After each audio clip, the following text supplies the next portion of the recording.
የካሊፎርኒያ ግዛት በትራምፕ ላይ ክስ መሰረተች። ከአሜሪካ ግዛቶች ሁሉ ከፍተኛ ኢኮኖሚ የምታንቀሳቅሰው እንዲሁም የግዙፍ ፋብሪካዎችና እርሻዎች መገኛ የሆነችው የካሊፎርኒያ ግዛት የዶናልድ ትራምፕን ታሪፍ በመቃወም ክስ መስርታለች። የካሊፎርኒያ ግዛት አስተዳዳሪ ጋቪን ኒውሶም የፕሬዚዳንት ዶናልድ ትራምፕን ታሪፍ በመቃወም ክስ መመስረታቸውን ይፋ አድርገዋል። ዶናልድ ትራምፕ በዓለም አቀፍ ሀገራት ላይ የጣሉትን ታሪፍ በመቃወም ለመጀመሪያ ጊዜ በተመሰረተው የግዛቲቱ ክስ ትራምፕ ይህንን ፕሬዚዳንታዊ ትዕዛዝ ለማስተላለፍ የተጠቀሙበትን ሕግ ተቃውሟል። ካሊፎርኒያ ከየትኛውም የአሜሪካ ግዛቶች በመቅደም በዓለም አምስተኛዋ ግዙፍ ኢኮኖሚ ያላት ግዛት ነች።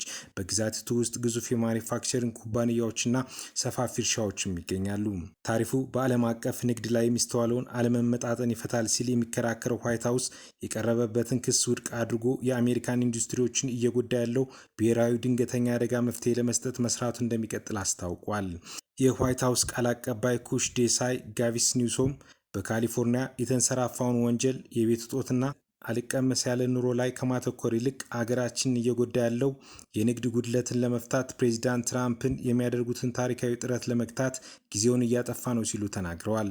ኒውሶምና የግዛቲቱ አቃቢ ሕግ ሮብ ቦንታ ክስ መመስረታቸውን ይፋ ያደረጉት በካሊፎርኒያ የአልሞንድ እርሻ መካከል ተገኝተው በሰጡት ጋዜጣዊ መግለጫ ላይ ነው። የዓለማችን 82 በመቶ አልመንድን የምታመርተው የካሊፎርኒያ ግዛት አርቲኮክ፣ የወይራ ፍሬ፣ ዋልነትና የዘይት ብቸኛ አምራች ነች። የካሊፎርኒያ ግዛት አስተዳዳሪ የሆኑት ኒውሶም ዶናልድ ትራምፕ በጣሉት ታሪፍ የተነሳ ግዛቲቱ ፍትሐዊ ባልሆነ መልኩ ተጎድታለች በማለት ተከራክረዋል።